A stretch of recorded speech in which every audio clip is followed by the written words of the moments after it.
Meeting into session at this time. And colleagues, as you know, we'll go through the agenda that we had the workshop on last Thursday. And so the first item of business will be changes to the agenda and the approval of the agenda. And I have no changes, so I'm looking for a motion. So moved. Motion by Mr. Bryant. Second. Second by Mr. Destin. Any discussion? Seeing none, let's vote. All in favor? Motion carries 5-0. That now brings us to Section 3, recognitions. And 3.1 reads, the recognition of Coach Ernie Martin on his outstanding performance illustrated by the high student success rate of completing the Outdoor Life Course curriculum, presented by Commander Karen Gersak, United States Power Squadron, District 15. Ms. Gersak, could you come up? Thank you for being here and for recognizing Mr. Martin. Well, thank you for having me here. I'm looking forward to presenting this award for him. Just to give you a little bit of background, the course that Coach Martin teaches is the public boating course of the United States Power Squadrons. We have people that teach the boating course, the public boating course, and I am the commander of District 15 of the United States Power Squadron. I'm also the local commander for the local squadron in Fort Walton Beach, Florida. So it's an honor for me to do this on the district level to Coach Martin. Just to give you a little bit of information, Ernie has been doing this for 18 years. That's a long time to be teaching this class. He is probably, we figure he's done about 1,500 students have received their Florida boating ID card by taking his course. And in 2014, he was recognized by the state of Florida as the Safe Boating Instructor of the Year, which is a high honor to receive from the state of Florida. Some of his success stories are one of his students was the youngest charter boat captain in Destin, which is a feat that I imagine anybody who knows that is not an easy thing to do. And two of his students at least have or are in the process of joining the Florida Fish and Wildlife. So some of these success stories have moved these young people to move on to the boating industry and getting involved in that type of a lifestyle. So, and we feel that a safe boater is one that is educated, as is true in any kind of endeavor. So the more young people that we can educate in the rules of the road and safe boating, the more people who are going to be safer out in the water, who will be aware of what's going on out there and have less problems with boaters. So that's what I had to say. Does anybody have any questions? Or I don't have a question, but I do have a comment because I know Coach Martin, and we are extremely proud of having him in our school district, and he does teach at Crestview High School, so we are very proud just that y'all are honoring him today. And he works really hard to with the students and make sure they understand the importance of being safe out there on that water. So we're thankful that you are recognizing him. one more point too was, while this is unique to Crestview and to our school district, we would like to see on a national level this spread out to other organizations. I mean, this is the only program, Coach Martin's program is the only one in the country like that. And we're trying to work with other counties, with other districts, and even on a national level so that we can start to do the same program in other areas of the country to teach our young people the safe boating. So Awesome, that's... Commander. If Very I good, might, Commander. Chairman, as someone who has spent a lifetime on the local waters, I don't know that everybody understands how important it is, the things that he's teaching. There's no telling how many countless accidents have been prevented over the years by his course, and if I had my way, everyone would take that course before they got behind the wheel of a boat. So, I agree with you 100%. And their parents, too. yep. All right, Commander, you want to call Coach up? Yes, I'd like to call Coach up and present him with his award. Coach Martin, that's your cue.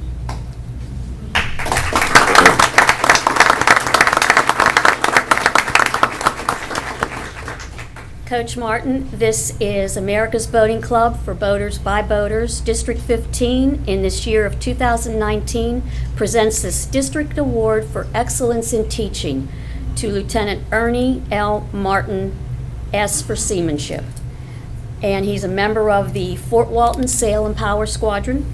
And this is for outstanding performance and skill in teaching the science and art of navigation, seamanship, and small boat handling, and celebrates him as our district's nominee for the National Charles F. Chapman Award for excellence in teaching. He's also up for a national award, too. Oh, outstanding. So Ernie, I'd like to present this to you. Congratulations, and thank you for all the work that you've done to promote this safe boating in our area. Thank you, ma'am. Thank you. Good job. Thank you, Commander.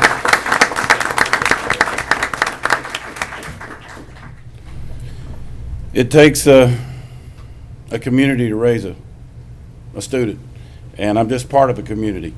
And it starts at the top with you and with my boss, Mr. Day, having the faith and the passion that I have to keep kids safe, and living in Florida, in and on and around the water. I feel like it's a passion of mine, and I feel like if you were to come to my class, which I encourage you to do, you may have to wear a PFD, but that's okay. But I'm passionate about what I do, and if I can't be passionate about it, I don't need to do it. And I believe that as long as I have an opportunity, if it's just one life, then it's one life. And this is very important to me, and I thank you for being a part of it. And go Dogs. Thank you, Coach. Congratulations. All right, so that takes us through Section 3. Moving on to Section 4, Visitors. 4.1, Major Scott Bates, USAF retired, Senior Aerospace Science Instructor, Choctawhatchee High School, Air Force Junior ROTC Unit Mission Brief. Welcome, Major. Thank you, Dr. White. Thank you for this opportunity. Dr. White, members of the board, Mr. Chambers, Dr. Hale, Mrs. Gates, if she's here, I don't see her, Mrs. Heck as well, and all of our other special guests in attendance tonight.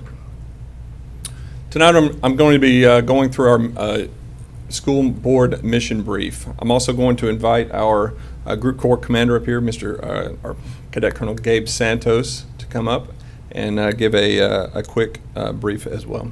Very good. Tonight we're going to talk about our mission. We're going to talk about scope of responsibility, kind of the big picture, the global unit distribution of Junior ROTC, Air Force Junior ROTC. We're going to talk about diversity, which we are very proud of.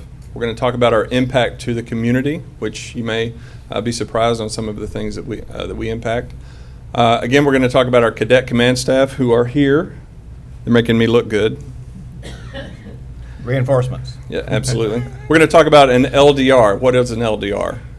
Cadets in action, as well as our vision for the future. Overall, the mission of Air Force Junior ROTC is to develop citizens of character dedicated to serving their nation and community. What we're not, and the assumption and the perception that we fight a lot, usually on a daily basis, is that we're recruiters. We are not recruiters for the military in the school. We are a citizenship program, and we develop citizens through various ways.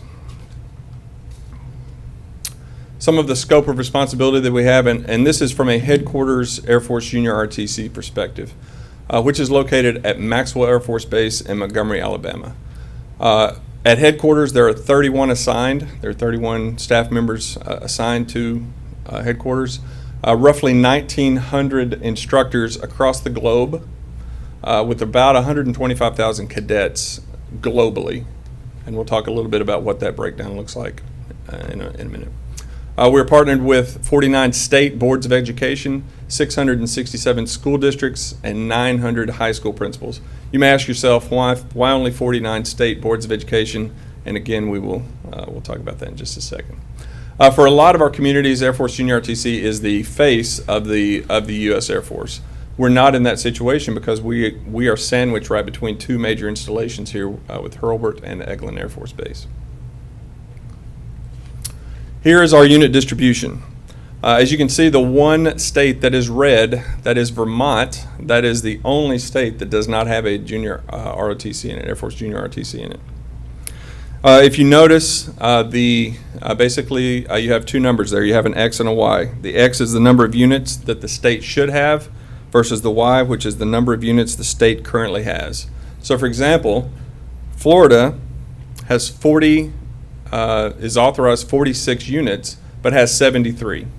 And the blue swath there kind of represents our southeastern states, which, let's face it, the climate is good. It's a good place to be. The ones represented in green, those are kind of the harder to fill locations. Again, this is from a headquarters junior RTC perspective. 49.1%, almost 50% of the schools that have junior RTCs are Title I schools. We are a 58% minority program with 60% male and 40% female across the board. We are not a pipeline. Like I said before, we're not a pipeline for military recruiting. We include cadets with physical, mental, and emotional challenges. So we include everyone. I like to brag and say that the only place more diverse than our classroom on a daily basis is the cafeteria.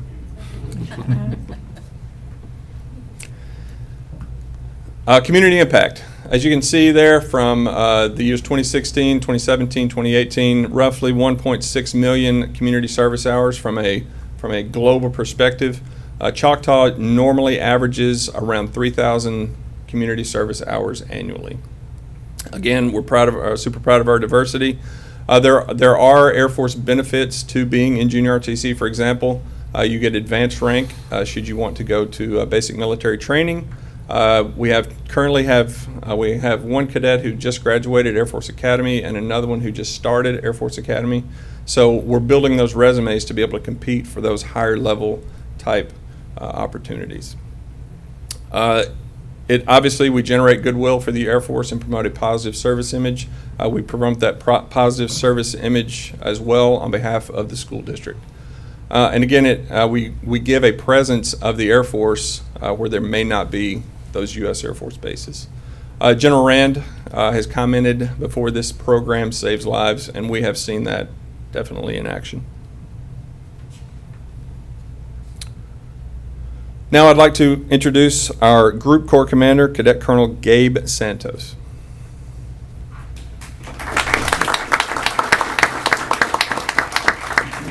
Welcome, Cadet Colonel. Thank you, sir. Good evening. I'm Cadet Colonel Gabe Santos. I'd like to thank you, for having us tonight and allowing us to brief you on what exactly we do. I'm going to talk to you about something that is very important this year. That is our unit evaluation and a requirement for that. But first, I'd like to recognize our cadet staff. If I can just have them stand up, please.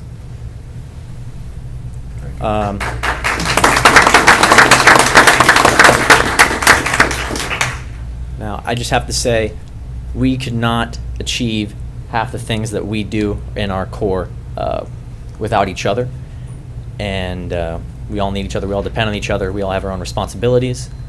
And with them, as well as the instructors, we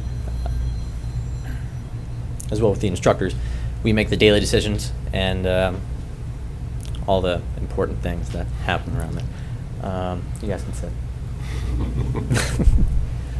On top of our normal responsibilities, we also have something this year called the unit evaluation. And what that includes is a representative from Air Force Junior RTC headquarters is sent down from Maxwell Air Force Base and evaluates us and inspects our Corps to make sure we are in tip-top shape and doing what we say we're doing, and make sure that we are functioning as a Corps.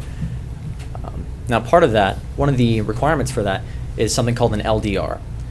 And what is an LDR? An LDR, it stands for Leadership Development Requirement, and it is any activity Air Force Junior RTC sponsored, school-approved teams, committees, planning, events that we do. and they're always supervised by a certified Air Force Junior ROTC instructor. And something that goes under that is anytime you see us out in public in uniform like this, we are earning LDR hours right now, simply for being here and speaking to you. Whenever our color guard posts, they're earning LDR hours. Whenever we're planning and having our weekly staff meetings, we're earning LDR hours. And these are important because it's our accountability. It proves that we're doing what we say we're doing. And when we record them, it's a bullet point on resumes to show that, yes, I was the group corps commander of this unit. I came to this meeting. I spoke here. I put so many hours into planning. I put the time and effort into it to running this corps. And included in LDRs, it also is our special teams. And something that includes, we have our armed drill team, which is, you see in the top left picture there. They're throwing exhibition rifles up in the air, and they practice weekly for whenever they're called upon. We have our unarmed drill team, which reinforces the skills that we're taught in class for how to stand at attention, how to march in formation, how to wear the uniform properly. They reinforce those skills so that we can go to competitions and such. Our presentation color guard team, which is right there on the right. Anytime they're called upon, we go and we post, and they look good while doing it. We have our saber team, which goes with the color guard as well. Then also we have our STEM team. New this year, we have a STEM directive, and that includes robotics, unmanned aerial systems, and cybersecurity, and Cyber Patriot. Of course, our public affairs team, the ones that take all these beautiful pictures, make us look good on social media, make sure that the community knows that we're here, and then part of that as well is the awareness presentation team, which is our group of cadets that go to the local middle schools and show them who we are, what we do, and if it's an opportunity they'd like to participate in. And then Cadets in Action, these are just a few of our some events that we're proud of. First is Farm Day. If you're not familiar with Farm Day, it's at the Rock and BAB Ranch with for Dr. Buckaloo. It's actually this Saturday.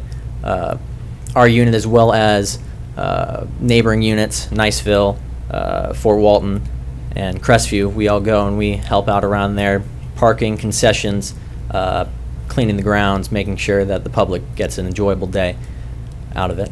We have our Pass and Review, which is our final review, and it allows the cadets to show the skills that they've learned in class. Marching every Wednesday. They compete in a 30 drill step competition. It's kind of like the field day. We have our Military Appreciation Night, which was the first game, the first football game for Choctaw, and we honor our branches of military there. We have our 9/11 ceremony. We presented we presented Miss Heck with a flag in honor of the souls we lost on 9/11. And then also we have the Fort Walton Beach Holiday Parade. We always lead that, and we always look good. We always try to. Well, that's all I have to say, though. I'm going to invite Major Bates back up here.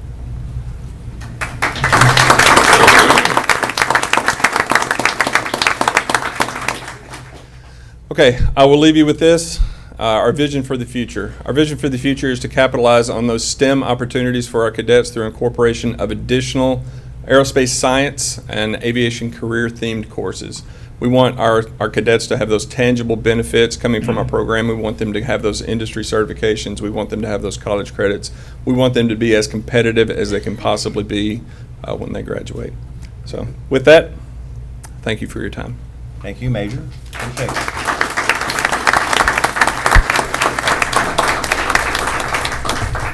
All right, folks, so we're scheduled for a public hearing, but before doing that, I'll grant a 2-minute recess in the event that anyone needs to leave to go to dinner and so forth. We're in recess for 2 minutes.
If you'll slide down on your agenda to item 17.1, all the way down. And on this particular item, this is a public hearing for the adoption of a revised School Board Policy 04-28, Emergency Operations, School Safety and Security, presented by Mr. Danny Dean, Specialist, Safe Schools, and recommended by the Superintendent for approval. And of course, we discussed this matter at length in our workshop.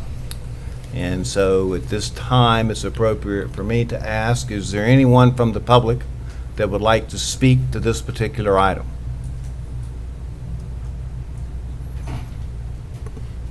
Seeing none, colleagues, I'm looking for a motion. So moved.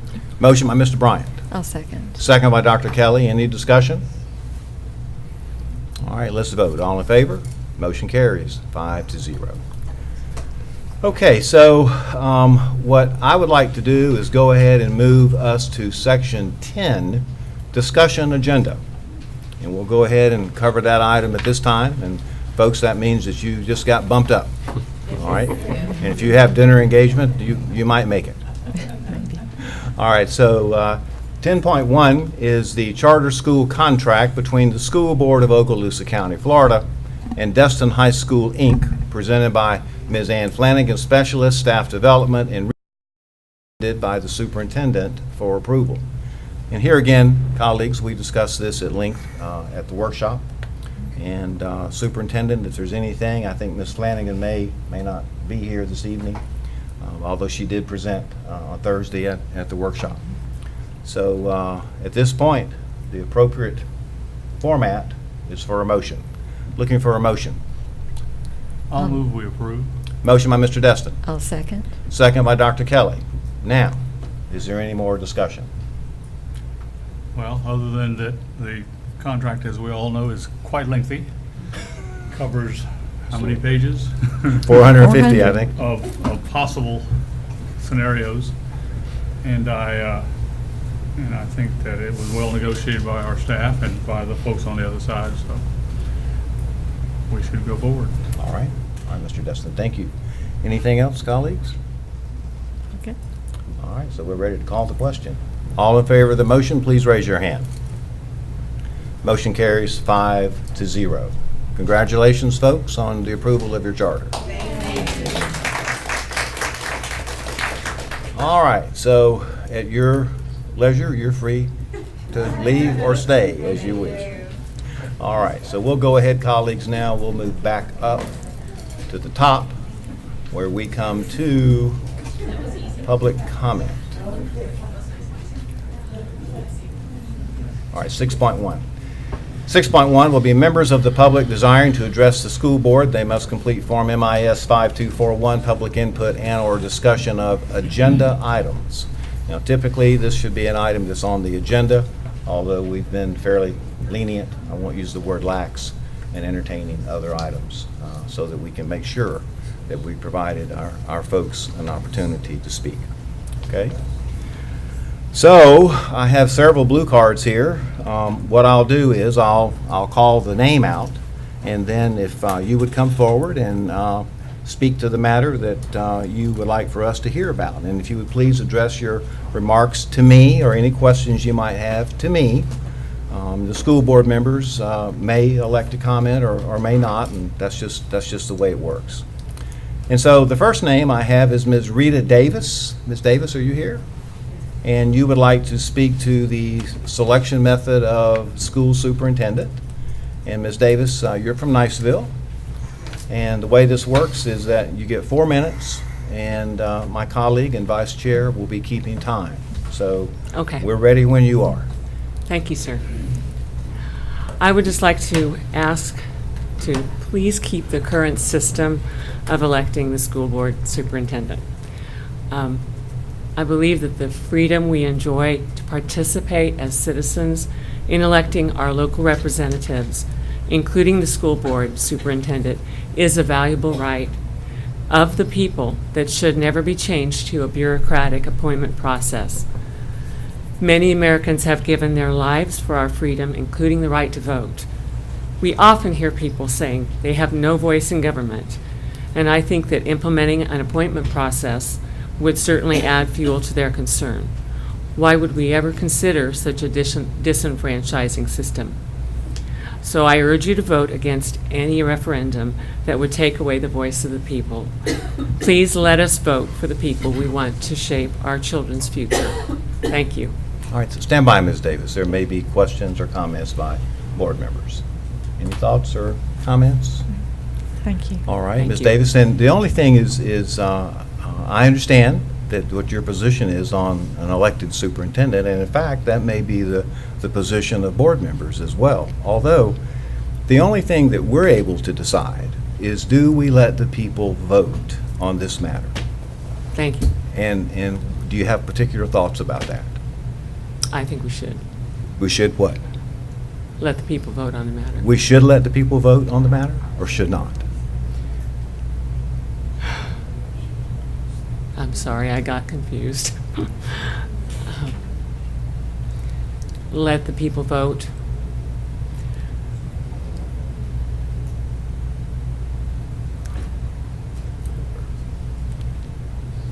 I apologize.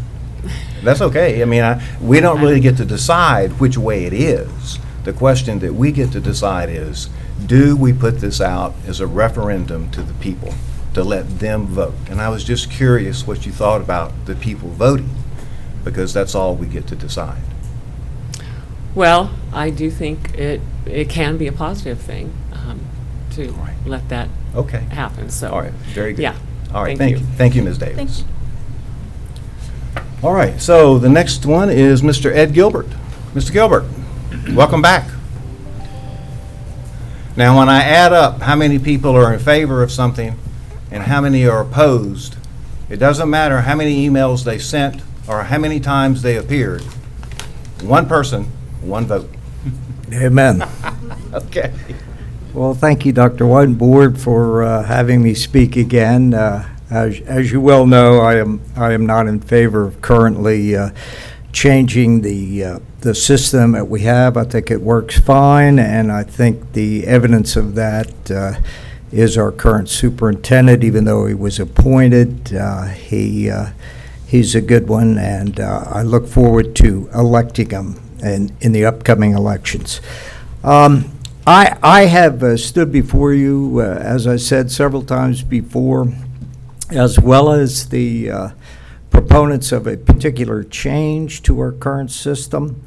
I have seen numerous ads in the paper. I have heard talk about the current situation, and yet I have yet to hear any definitive benefits of why we need to make a change to our current system. The only change I know that would take place if we did away with the current system would be the elimination of our sacred right to vote and determine the form of shaping our current school system.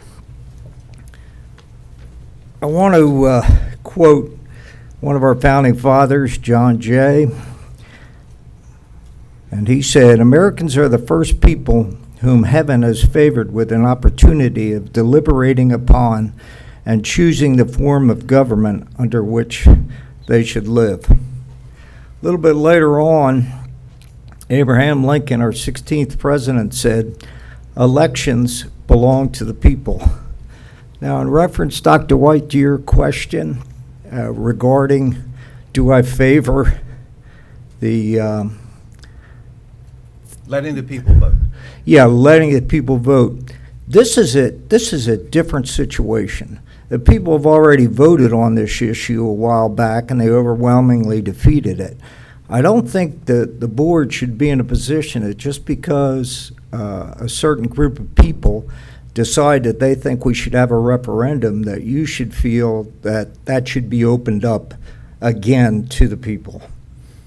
I mean, it's just like me coming up here and asking you to vote on something that sounds good to me, but may not be good to you, but because I've asked you to vote on it, you feel obligated to vote on it.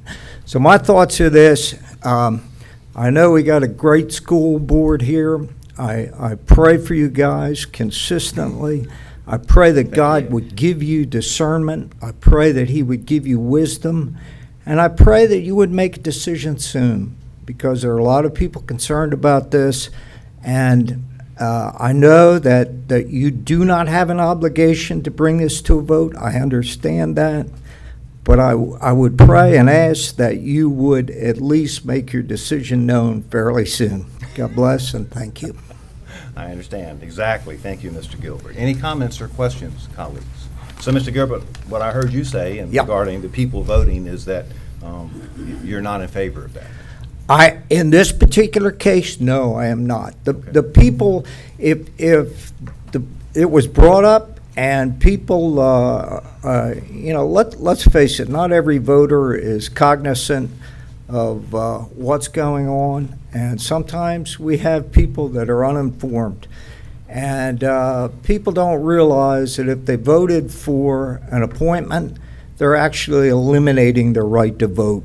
And I think people should be aware of that before they make that decision. Not just make a decision on what they hear. Understand they will not be allowed to vote again for their superintendent. And I hear what you're saying, and I don't mean to belabor this, Yeah. but the law does say that should this go on the ballot, and should the voters decide they want an appointed superintendent, Right. the law provides that within 4 years, you could come back and ask us to put it on a referendum again. And I see the excitement on your face. Yeah, I understand that, but again, you would have no obligation to put That's it right. back on. That's exactly right. That's exactly right. Things are going well for the school system. Let's keep it that way. Thank you. Thank you. God bless. Yes, sir. Thank you. All right, so Ms. Diana Gilbert. Same thing, Ms. Gilbert. One person, one vote, when I add them up, when I count them. All right. Of course, I'm here to support the election of our school superintendent. I believe the privilege of voting is something that should be protected, and we should be very careful about giving up our right to vote. And the reasons for giving up this right should be clear and with substantial evidence. It is my understanding that the salary of an elected superintendent is set. However, the salary of an appointed superintendent is negotiable and can be higher. It can be expensive to hire consultants to assist in the process, advertise, pay a higher salary and severance payout if the person doesn't work out. And it also can be a lengthy process. I think putting the referendum on the ballot is also expensive. I've heard it can be anywhere from $50,000 to $90,000 just to put it on the ballot. I'm very concerned about political correctness and indoctrination of our students that may be pushed by an outsider that we really know nothing about. Have you heard about the Christian student who was told by her teacher to recite an Islamic conversion prayer or receive a failing grade? There is no God but Allah, and Muhammad is the messenger of Allah. That's what she was being required to say in one of our schools in the United States. Well, let's talk So, about that now. Hang on, let me I'm finish, gonna though. let You going to finish. take away from my time? No, believe me, you've got plenty of time. That So- wasn't in our school system, right? This particular one wasn't, but what I'm fixing to say now, I don't know where in Florida it was. Okay, go ahead. So the next one was, have you heard of the 2-day teacher training seminar that promoted Islam and belittled Christianity? The message has been presented to educators in Michigan, California, Texas, Georgia, and Florida. And I don't know exactly where in Florida. So I have concerns with outsiders coming in. So I want to know, how can you see on someone's bio who they really are and what ideology they support? Whereas here, we know the people and we know what their ideology is. The group Yes for Okaloosa School wants the referendum in March if it is approved to go on the ballot. And I keep wondering why, since voter turnout is less. So just a quick reminder, August 14th, the primary was 20.89%. November, the 2014 general election was 49.85%. March 2016 presidential primary was 39.13%. August, the 2016 primary was 29%. November 2016 general election, 75%. August 2018 primary, 26.5%, and November 6, 2018 general election, 62.5%. As you notice, all the primaries were extremely low, many in the 20s.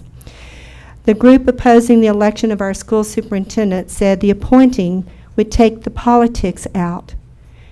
Did they not realize that a possible superintendent might get extra friendly with school board members in hopes of their votes, because you guys will be voting for them? Or do they not realize that a school board member might desire to be a superintendent, which we've had before? So I think that can be considered politics to many people.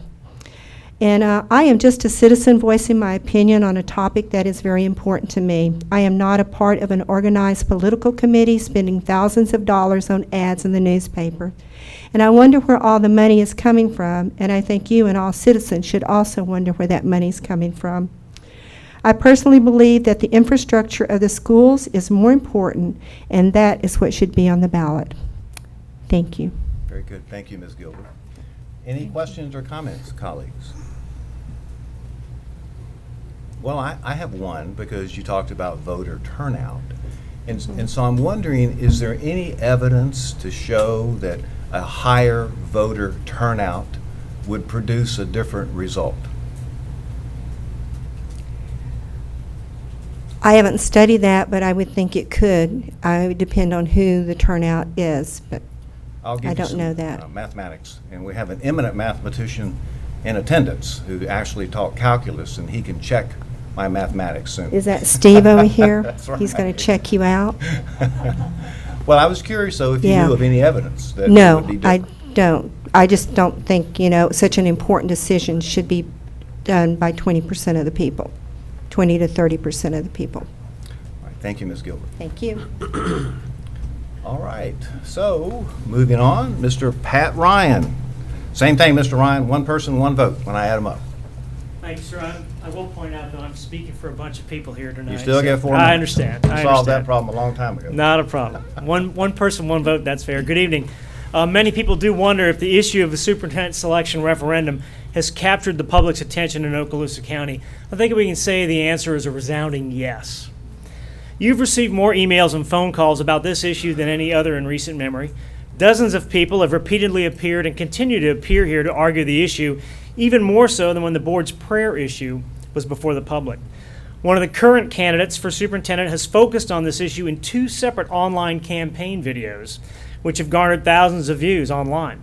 We now have over 300 followers on Facebook for our page, and that number grows daily.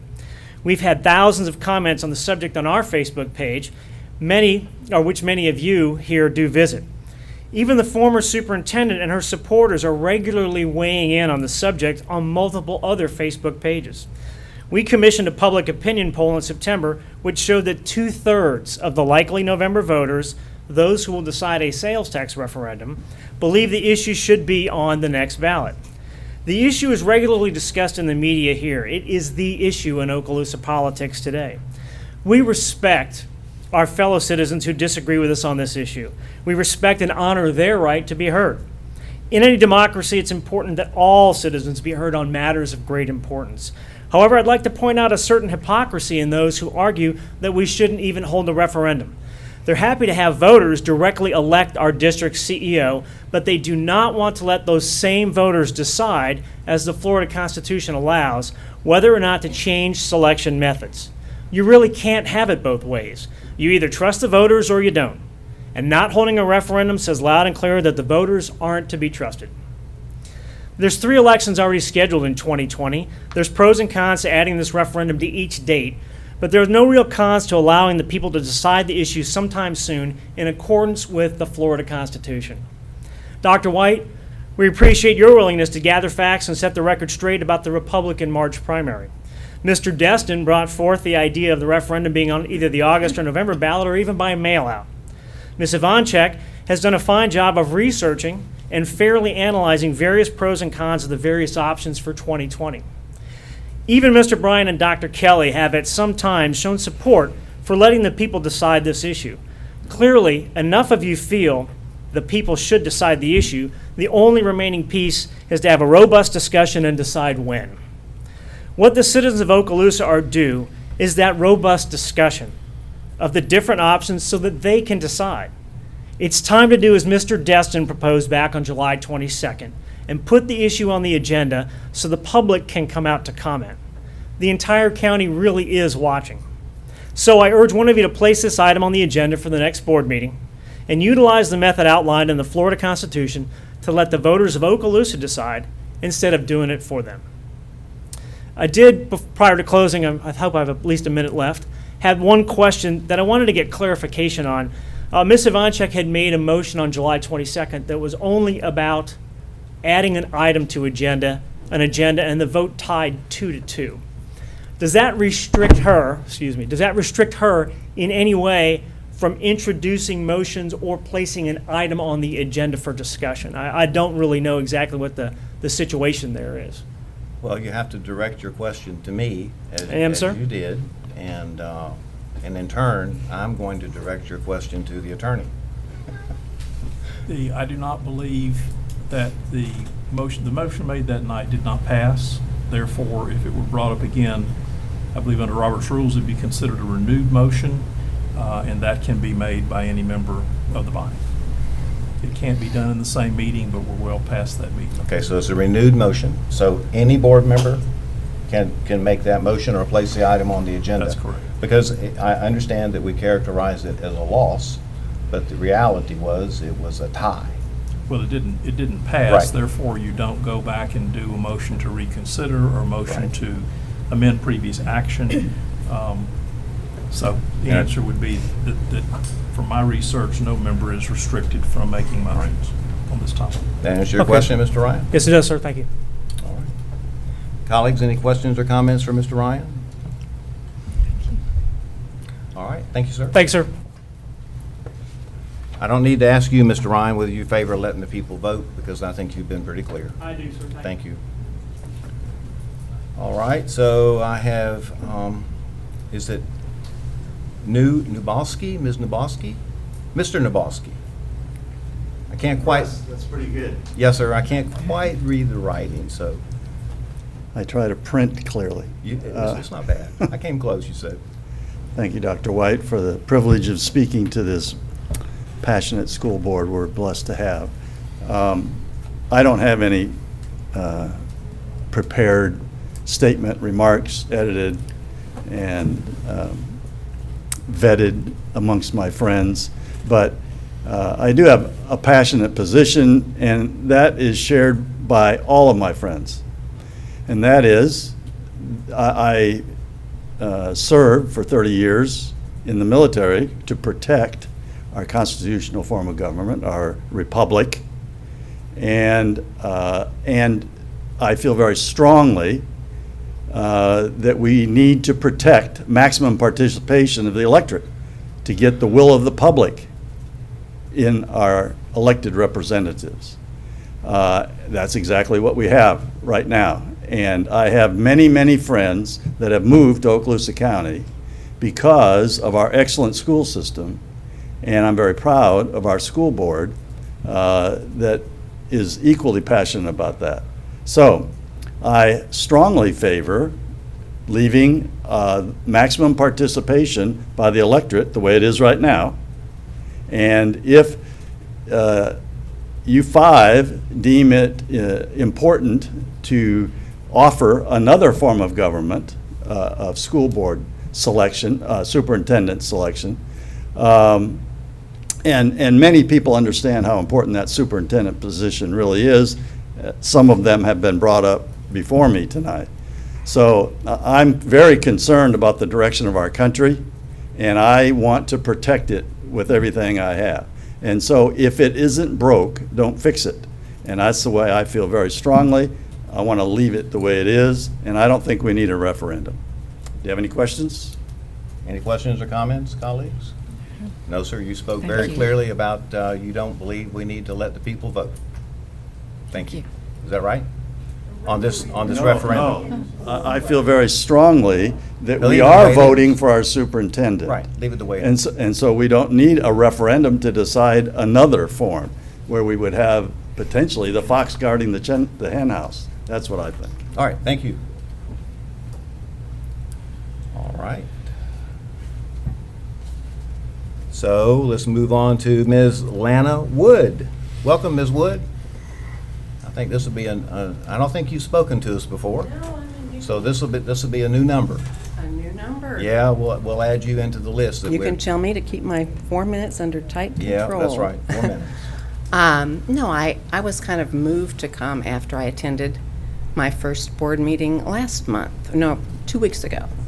And I was really impressed, as I was tonight, to see how much progress you all make, and to see some of the accolades, and to see some of the large sums of money to go to our very deserving students. And having taught here and lived here for, over 20 years, I am in favor of keeping our superintendent elected.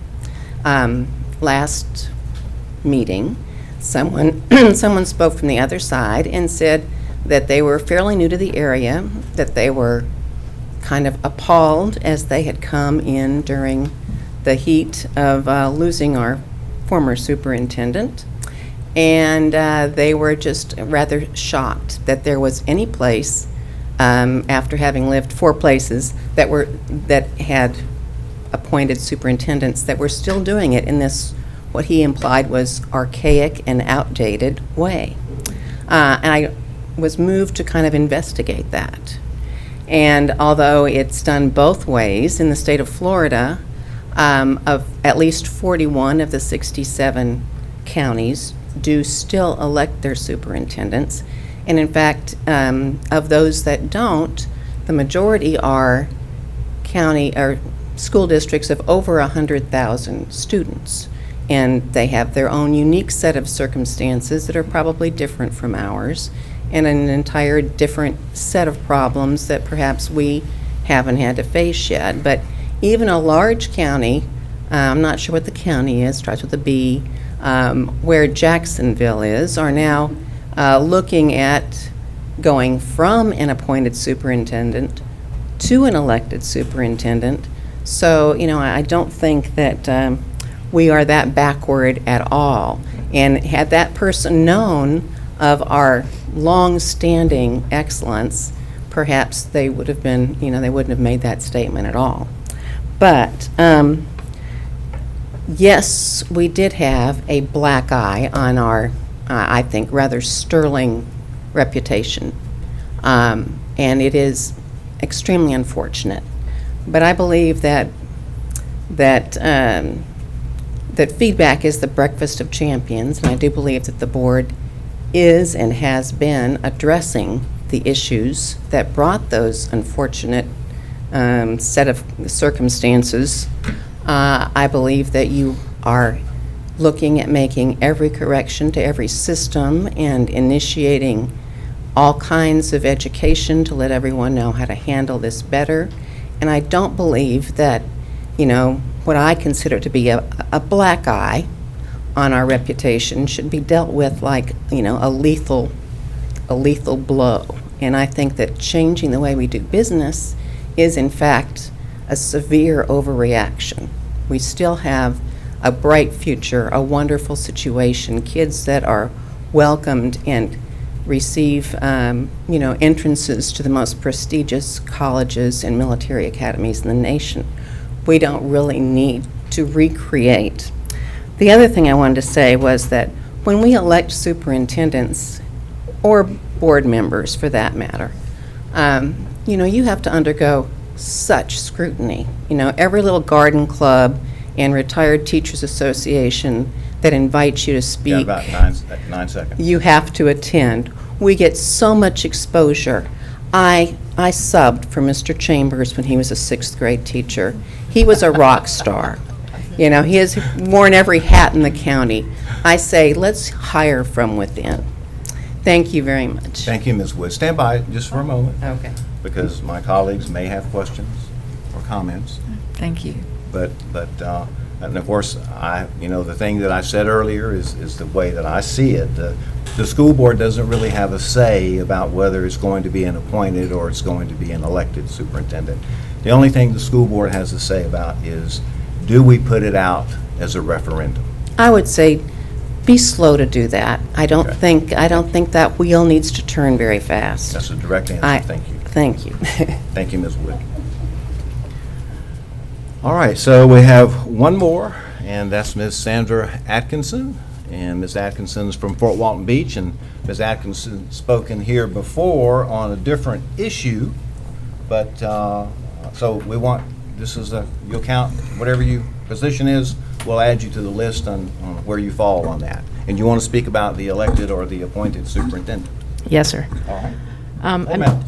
I guess I should have specified on the little blue card, but I'm actually here as the Republican State Committee woman for Okaloosa County. And I've contacted most of you back as early as August when this came to light, or at least to my knowledge. And the majority of the people that I have spoke with, and a majority of y'all, have overwhelmingly said that they wanted it elected, and that means that they do not want to have it on the ballot because, like another person said, if it's not broke, don't fix it. I don't view it as denying the citizens their right, or actually it's a privilege to vote. I view it as they've already voted on it probably a long time ago. That's how it became as, Dr. White, do you know when the school board last voted on this subject? A long time ago. Okay. Someone else said that. I'm not sure of the date. 23 years? 23 years, okay. Okay. So that's what I wanted to, the message I wanted to give to you. Do you have any questions? Thanks for asking. Any questions or comments for the state committee woman for the Republican Party of Okaloosa County? And some of them did say if it does end up going on the ballot, they would like it on the November ballot because during the primary, there's less people that have their ears perked up, so to speak, politically, and more people are involved in the November election. No, I don't know if that will deliver different results, but the more people that contribute, the more chance it is to be a confirmed idea. Okay. Anything else? Thank you, Ms. Atkinson. Thank you. Appreciate it. All right, colleagues, anyone have any general comments that you would like to make about this particular matter that we've had discussed repeatedly at several board meetings? All right. Well, I have a couple of things that I want to share regarding this particular matter concerning the appointment or an election of the superintendent. And so what I want to start with will be some legal background information that many of the folks that are in attendance and many of you already know. And first of all, the process for a referendum of the citizens to select a superintendent is provided for in the Florida Constitution in Amendment 1. Basically, we can call that as the will of the people. Secondly, it's provided for in Florida Statute 1001.461. And if you haven't had a chance to look at that particular statute, you might want to. You might want to note that number and take a look at it. I'll quote from paren 2 of that particular statute, because here's what it says. To submit the proposition to the electors, the district school board, by formal resolution, shall request an election that shall be at a general election or a statewide primary or a special election. There's no compulsion to have this particular referendum at any time other than what the statute says. The Board of County Commissioners, upon such timely request from the district school board, shall cause to be placed on the ballot at such election the proposition to make the office of district school superintendent appointive. And that was all that I was trying to say, that for this school board, we really don't get to decide how we're going to elect or appoint our superintendent. The only question before this school board is, do we allow the citizens to have a referendum? All right? And so then the question became, and folks have spoken to this tonight, is how do we as a school board measure public interest? How do we measure? Do we measure it based on the people that routinely appear before us and speak?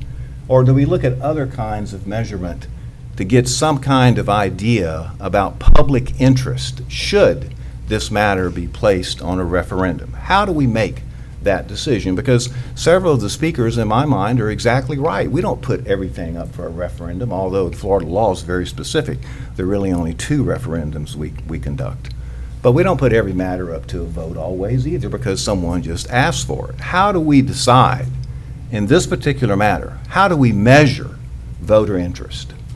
And so when I think about that question, the first thing I look at is, what about the polling data that was provided by Yes for Okaloosa Schools? Their polling data says there's overwhelming support for a referendum of the citizens in Okaloosa County. We can look then at speakers at school board meetings. Roughly 1/2 favor letting the citizens vote, and I'd say roughly 1/2 are opposed. And I'm not sure that opposed is necessarily the right word, because those that are in favor of an elected superintendent haven't always really said that they're opposed to letting the citizens vote.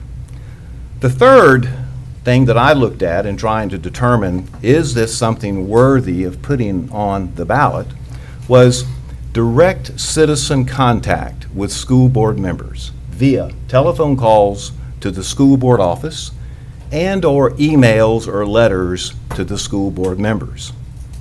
Now, the reality is that we do not receive loads of emails or letters from our citizens except for episodic issues. And I'd like to think that that's because most folks are happy with our school system and that their concerns are usually resolved satisfactorily by the administration. But with issues like school board-led prayer or the recent controversy in the school district, everyone knows what I'm talking about, we do receive calls and letters, as you know. So this matter regarding the method of selecting the superintendent has generated a significant citizen contact with school board members in relation to other topics of concern for citizens. For perspective, I went back and tried to count up the emails that I received regarding school board prayer. I received 10. Although many folks appeared at those school board meetings, as Mr. Destin and Mr. Bryant, I know that you remember, and stated their thoughts and ideas. So regarding the superintendent selection method, and I think you folks have received about the same number of emails on this that I have, because when I get those emails, I can't help but notice that you're all copied in the header. I've received about 50 direct letters and telephone contacts from different individuals, far above the normal school board led prayer matter in 2015. And so here's a breakdown of those emails in terms of what people were asking and what they're saying. 76% of those emails and telephone contacts favor a referendum regarding the method of selection for the school superintendent. Now, again, it's only 50, but 3/4 of them say, we want to vote. We want to vote on a referendum. 82% of those favor the referendum to be held in March during the presidential primary. We now know that both Republican and Democratic primaries will be held, and that is specifically provided for in Florida law. And then I got to looking at, if this were to be a referendum, when would it possibly be considered? And so many of the people that wrote these emails that favored a referendum specifically spoke to why they believed that March is the right time to do it. And here's what they said. The statewide primary election for a referendum is specifically provided for in Florida law. Such a referendum in March primary provides the voters with a reset, a formal method of moving beyond the controversy that has gripped our school district for almost 3 years. Supporting a referendum to let the people decide does not mean that these board members have a preference for an elected or for an appointed superintendent. It only means that we favor letting the people vote as provided for by the Florida Constitution and Florida law. And what the bulk of the information so far that I've received indicates the people want. And I think, board members, you've received the same communications. We've discussed reasons for placing this referendum on the March primary ballot because there will be no qualified candidates for superintendent at that time. And voters will only need to cast their preference for a selection method rather than for a candidate, a sales tax referendum, and a superintendent selection method referendum after the March vote. There is no cost to the school board, as there is a primary for both parties, and we've had a citizens group say that they're willing to foot the bill for the cost of the election for independent voters and others. And then finally, regarding this matter, I'll conclude by saying that these folks desiring the referendum appear to be very persistent. And I don't think that they're going to drop their request for a referendum until they are defeated at the ballot box. So earlier, I asked if anyone was willing to bring this matter forward on a school board agenda, and as we can see, that hasn't happened. And I just say that if something doesn't happen in the next couple of weeks, as far as I can tell, this matter is probably, without a vote, is probably over. Any thoughts or comments? Yes, I want to talk about how now with the time and everything, we now have, I believe, from my knowledge, someone can correct me, 3 candidates in the current. That's true. Our current superintendent and 2 other candidates. And so what are your thoughts on the fact that if this were put as a referendum in March, those individuals would have spent an enormous amount of time having been a candidate. It's a lot of money, a lot of energy, and so forth. And when that happens, I believe it's literally St. Patrick's Day, March 17th is that election. That's a mere 5 months before the August primary. That's right. Where typically, wouldn't necessarily with 3 candidates, but typically we see that election or that particular election pretty much end up giving us a superintendent and board members. So at that time, it seems a little unfair to me. I know if I was running and in March before my election, someone came in and went, we're not going to do it like that anymore, I would have been a pretty unhappy candidate. So that I'm just looking at that human aspect of that, and that's not, it just seems like that's not a very fair thing to do to those candidates. So I'm not sure how my fellow board members feel about that, but that's one thing to look at. It's a point well taken. Any And thoughts? I do have a Sure, couple of go ahead, other Bill. thoughts, and these are not new thoughts. I've said these several times before, but just to reiterate, again, people understand that I've spent my whole life here. I went to school here. I taught here. I was a district level leader here. I was a principal here. I love this district, and I will do and say nothing that I don't think helps propel it forward in a positive way. So I would add, I agree with what Ms. Ivanchik said. I agree with some points that Dr. White said. I do think that I received about 30 emails. The last I counted, I think it was 25, and I think I've had a couple more since then. I believe that the survey we received was, I believe, on a 300 participant point survey. So I don't know that 300 participants represents everyone. I go back to thinking of my hearing Alan West speak, and many of the points he made with some decisions that impact nationally start with the lower level elected officials like school board members and county commissioners and city council people. And so I don't take this or any initiative lightly. I have done a ton of research on this. I have thought it over. I have talked to hundreds of people in person and by email and by phone, and at many congregations where I've been. So I have listened to many people give input, not just here in this forum. But so I believe that the constituents who are talking to me, not just the same ones who send us the emails frequently, But many people who have our ears jointly don't feel that it is needed as a referendum. That, more to the point, what I'm hearing most recently is that the timing is not appropriate.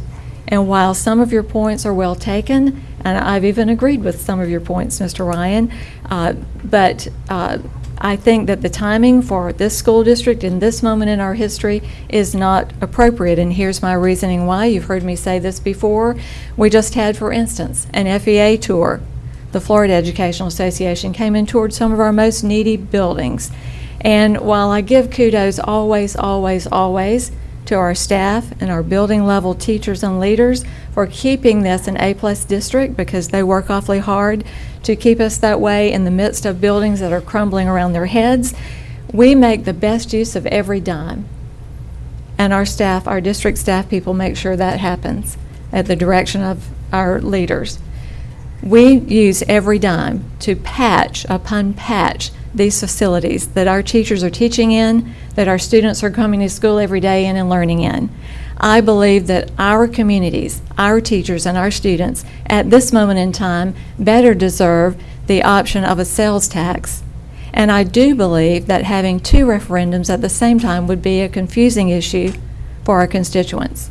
You say, no, our voters are smart. I agree, they are smart. But to the point that someone might say, that's not fair, people can read, they can rationalize two separate referendums at the same ballot.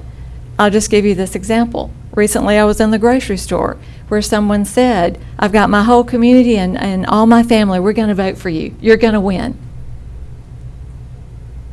I won. It's over. And these are people that are well informed. But just to say, it is confusing. It is confusing to people. And I believe that a sales tax is an initiative whose time is come. And with all due respect, I would ask the Say Yes people to please stand down. Let us have our sales tax initiative to go forward and be successful, because our teachers and our students and our community members deserve this. We don't deserve a confusion. Thank you. Thank you, Dr. Kelly. Mr. Bryant, it looked like you wanted to say something.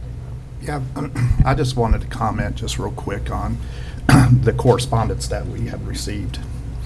And as much as I appreciate all the correspondence that we receive, I tend to read, I do read all of them, but I will tell you that when we get emails that are basically already form written out, we're reading the same thing over and over. And I'm afraid that people are going to a particular site and they're just filling in their name and they're not really, putting their thought into it. They're letting somebody else speak for them. Now, I will tell you, the people that have voted or who've asked me to stay in favor of keeping it elected, they wrote me from their hearts. They wrote me from their perspective. It wasn't a formed email. So to say that, that amount of people is emailing us based on, that what we're getting, I'm just telling you, the ones that are telling me to keep it the way it is are the ones that are writing it straight from their mouth. They're telling me how they feel. And I would agree with Dr. Kelly that, now's not the time, because when I go into the schools, when I go to SAC meetings, when I see people, they're not questioning me about the appointed or elected. They're questioning me about the conditions of the facilities. And it's hard to tell them that, we are doing the best we can. It is very hard. And when you go into a school and see our schools performing the level that they are, but with the facilities that we have, it's really disheartening. What could we be doing if we actually invested more into our schools? I rode a school bus the other day. Fortunately, that one was air conditioned, but half of our buses don't even have air conditioning on them. We're having to, thankfully, the good people of Escambia County are allowing their school board and superintendent to give us school buses. And although I'm grateful for that, I think that we, as the citizens of Okaloosa County, we owe it to the future of our school district.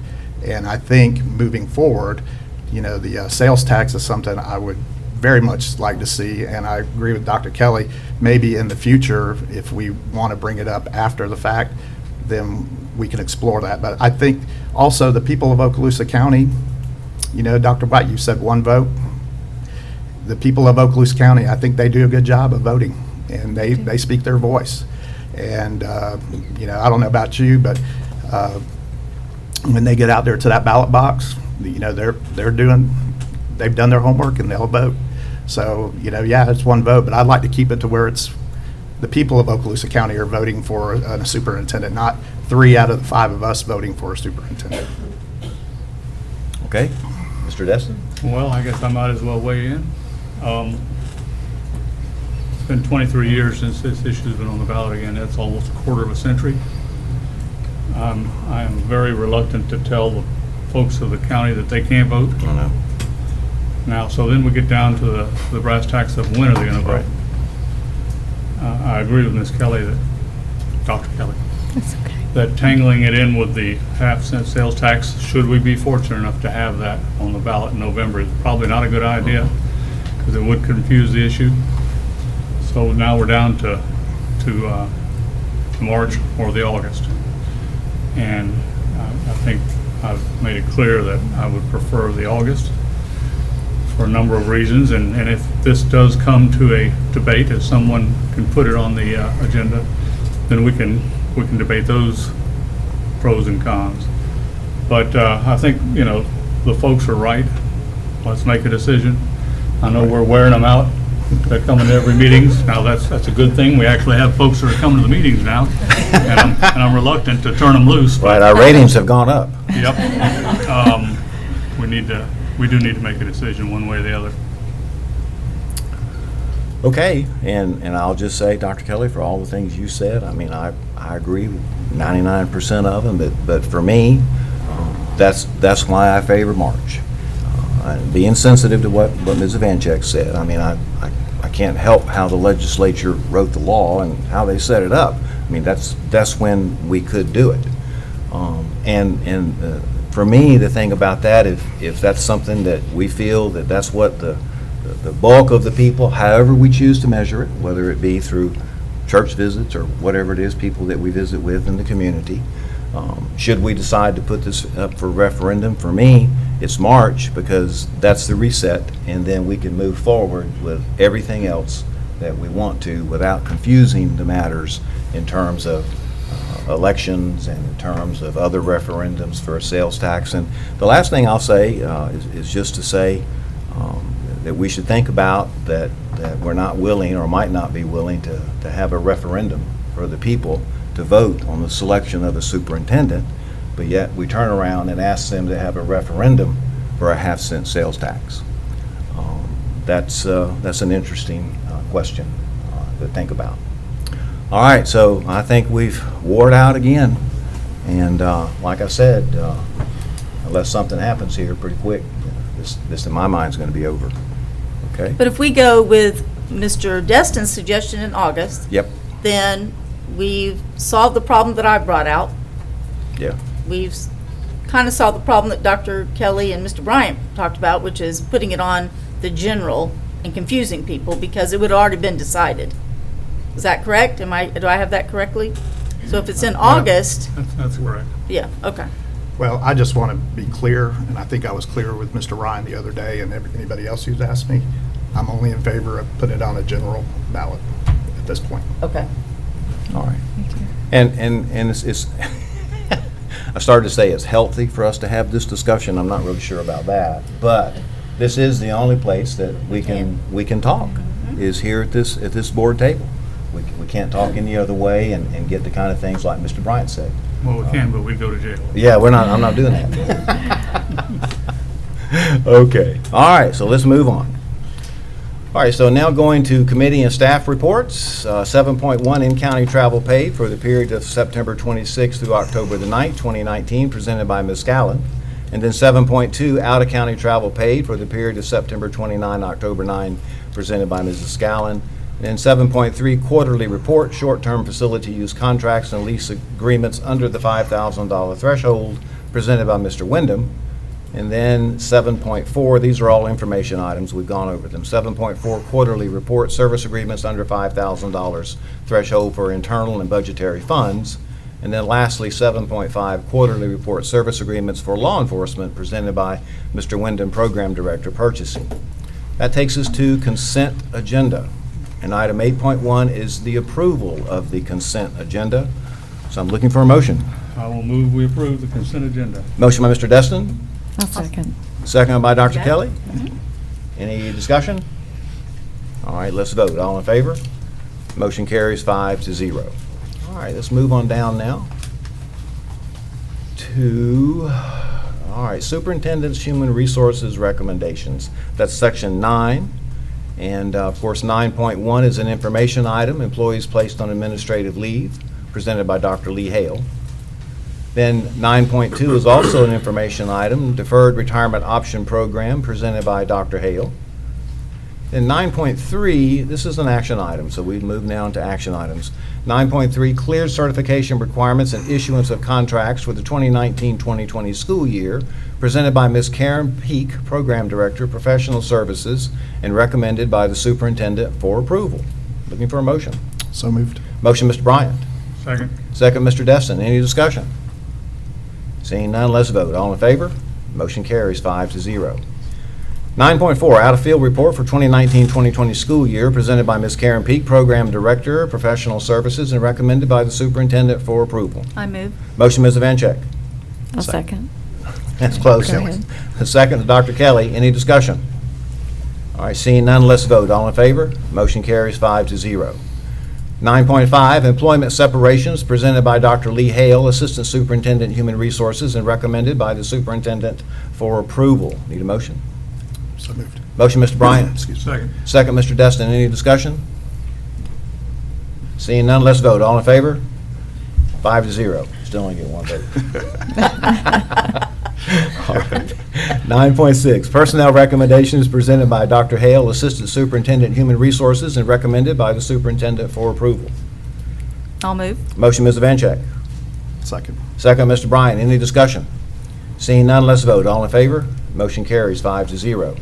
9.7, employee transfers presented by Dr. Lee Hale, Assistant Superintendent, Human Resources, and recommended by the Superintendent for approval. I'll move. Motion, Dr. Kelly. I'll second. Second, Ms. Vancheck. Any discussion? Seeing none, let's vote. All in favor? Motion carries 5-0. 9.8, reinstatement reimbursement of sick leave due to line of duty illness, injury, medical examination, presented by Dr. Hale, Assistant Superintendent, Human Resources, and recommended by the Superintendent for approval. Move we approve. Motion, Mr. Destin. Second. Second, Mr. Bryan. Any discussion? Seeing none, let's vote. All in favor? Motion carries 5-0. 9.9, leave without pay, presented by Dr. Lee Hale, Assistant Superintendent, Human Resources, and recommended by the Superintendent for approval. Move we approve. Motion, Mr. Destin. Second. Second, Mr. Bryan. Any discussion? Seeing none, let's vote. All in favor? Motion carries 5-0. Can I mention something about the process we just did? Sure. I've had the public ask me, how do y'all go through that so fast on that, that section? But I want to let everybody know, and those watching, that the workshop is where we talk out a lot of these things and get it settled. So we're not just standing up here doing, you know, doing this. We have discussed these things. We have looked at it. We do get documents that all the board members are privy to and that we look at. Some of this is private, as you might know, because it's talking about employee separations, that kind of thing, so it's not open to the public. But I don't want them to think that we're just flippantly voting for these, that we do talk about these in the workshop. So come on out to those and you can see that action. And that's a good point. I appreciate you saying that. And the other thing is that this agenda goes live Monday. A week ago, this agenda went live. Right. And I know that myself, and I suspect you guys, have contacted the superintendent or contacted the various individuals that are on this particular agenda and asked questions and gotten information. So we covered it at the workshop, as you said, but we've also had it for 3 days before that, where we've also done an investigation of the matters that are of interest. But, And I would comment that the superintendent's staff is really good about contacting us before we contact them. So. Yeah. Exactly. They are. That's right, that's right. All right, so, all right, we've already got the discussion agenda item taken care of. All right. And we got the leave without pay, 9.9, correct? Yes, sir. All right, very good. All right, so now we're going on to section 11, construction program owners, representatives, business. Mr. Destin. Chairman, as we discussed at the workshop, we have cafeterias under planning at Pryor and Baker. We're fixing roofs in various places, but Niceville especially, which has a roof that's going bad. And we are moving into more security upgrades at the schools. So we've got a plate full. Right, I had someone ask me about that and our security upgrades, and I mentioned to them that unfortunately we find ourselves in the position of taking money from roofing projects and moving it into school safety. Yep. And then what happens is that we find that we need the roofing money back because we suddenly discover that there's another issue. Yeah, but it's not only roofing projects. The staff has gotten money from every little cubby hole they can think of. Yes, sir. So something has to give soon. Right. It's a terrible situation when we have to It is. think about safety versus roofing and other needs. And all the other things that they're That's- having to tap. That's the situation we find ourselves in, and that's why I'm hoping somehow, some way, that we can move forward with the voters having a referendum on a sales tax. Okay, anything else for Mr. Destin? This is your chance. We're at the table. If you got anything you want to ask. All right. Thank you, Mr. Destin. You're welcome. All right, Section 12, no business. Section 13, Mr. Attorney, your business. No report. All right, thank you, sir. Superintendent, you got some out-of-state field trips, and you may have some other things, sir. Absolutely. I think I shared some information on Thursday, so I'm not going to repeat all of that, but I will say, give you a report, so to speak. Mr. Horton and I, we went to the Fort Walton Beach Chamber of Commerce. We had a great discussion with their executive committee. We shared with them highlights of the school district in terms of our infrastructure, in terms of our aging facilities. We gave them a lot of data, so we had a great conversation there. And then I'd like to say there's a lot of great things going on athletically in the school district. I think many of you know that Baker, for example, Baker football, 38 straight wins. Stealing my thunder. I apologize. Baker's my You're going to move him to the back of the This is, agenda. what I'm talking about is thematic, so I'm doing the sports thing right now, so I apologize. But that is absolutely amazing. 38 straight wins. Niceville High School, 10-0 this year and during the regular season. Sorry, I have to say one more Baker thing because I'm doing the sports thematic thing here. And you got Niceville. See, So we still have down here. Baker in terms of their volleyball, another district championship, and then even going down to the middle school level to show you the talent of kids that we have here in this school district in terms of cross country. Ruckle went to actually a state meet, and they won not only at the varsity level but also at the JV level. So I apologize, Dr. Kelly, I'm doing the sports thing. But just once again, the thing that I hope always resonates from these meetings, regardless of what is discussed, it's the amazing things that our students do. And you saw here our Choctaw Junior ROTC, an amazing representation of the school district. You see the sports, you see the band, you see the chorus, you see the drama, you see the forensics, you see all the things that these students do, where they go to college, whether it be at an MIT, whether it be at a Duke, whether it be at a Florida, whether it be at a Florida State, whether it be at Northwest Florida State College, or whether they go into the workforce. The amazing things that are happening in this school district in terms of our students is something that makes me extremely proud, and I'll stop right there. Thank you, Mr. Chambers. Thank you. And I agree. Mr. Destin. Well, with all due respect, the superintendent left out a couple of very important schools in that category there, but I won't throw them in. Kind of like Auburn. Other than that, I don't have anything tonight, Chairman. All right, Mr. Destin, thank you. Mr. Bryant. As everybody knows, it's that time of the year where the schools are selecting their teachers of the year, and I know Mr. Chambers has been in the schools, Dr. Kelly, Ms. Vanchek, I'm sure my other fellow board members also. But this is an exciting time to be able to walk into their classroom and, you know, for me to personally congratulate the ones up in the north end of the county so far, and just to see the excitement on their face. And I agree with Mr. Chambers. There is a lot of great things going in our schools, and it starts with our people that are on the front line, and that's in the schools. Also, last week was Bus Safety Appreciation Week, and I want to shout out to bus number 1812, Robin Brown. I got to ride with her from Crestview all the way to STEM, all the way back, did the Walker route, and we had a great time.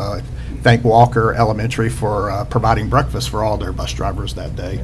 So again, these are just a snapshot. Me and Mr. Chambers and my fellow board members just give you a snapshot of what's going on out there. I encourage you to go visit your community school and take a look for yourself, see what's going on. If you have kids that are in school, I know y'all are taking an active interest in their education, but encourage people who might not have children in the schools and see what the investment's all about.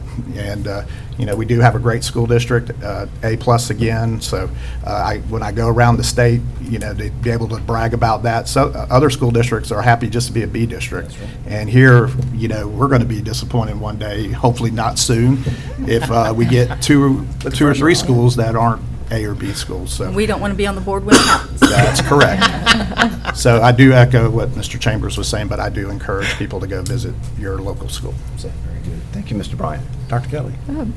And just to piggyback on some of those things that all of you have said, congratulations to all of our Teachers of the Year. I know that they've been selected, and they all represent very well in all of their various fields at every grade level. And congratulations to our athletes and our coaches as well. I had all of those on my list too. But just in looking at and inviting people to come to our schools, we have some very interesting and exciting ones coming up. I know almost every school is having a Veterans Day program. We have many coming up at the end of the week next week, so check the website and look for those.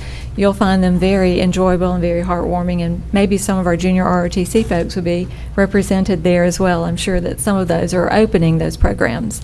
I'd just like to say we do appreciate all the community partners that we have, and some coming up. I know many of our local churches and community elements are hosting trunk or treats and many other safe Halloween participation events for students, so I appreciate those. And just a last reminder that this weekend, fall back. Thank you. Yep. Very good. Thank you, Dr. Kelly. Ms. Okay, Vanchek. so I got to go there just because it's my school. But what I want to do is to congratulate the coaches. You got Coach Brunson out there at Baker with the football, and Coach Compass with the volleyball. 17 consecutive regional playoff appearances. That's really great. And while we're on sports, this Friday, the game, the 49th Choctaw Fort Walton Beach game, 49th. Now, I went to the first one. I was 2, but but I was there. How old And she just had a birthday, so you can add that up. That's right. So We were there, and we were too. Yeah, we remember it. But that has been, a big thing in our county for many years, right, Dr. Hale? Oh, yeah. Ask Dr. Hale, his story, and if he won't tell you, I got pictures. So he was a player. He was a quarterback. So that's great. It's always, great to have that. But also on the academic side, I mentioned at the workshop, I am the board's liaison to the Public Schools Foundation. So I've spent some time of the weekend and today reading about 30 grants from our teachers. Wow. When you see the ideas that the teachers come up with, these are grants that we have raised money for with the foundation. Some things have been matching grants, but it's also donations from our employees to give back. The things that they want to do in the classroom are phenomenal. And I wish that we had the funding to give everybody, every teacher, what they needed. And we're going to work really hard to get them at least part of what they can. But it's been exciting to see all those things that you can see what those teachers are doing, because they're all doing so many things to improve the education of the students in this district, and that's really where it's at. So thank you. All right, thank you, Ms. Vanchek.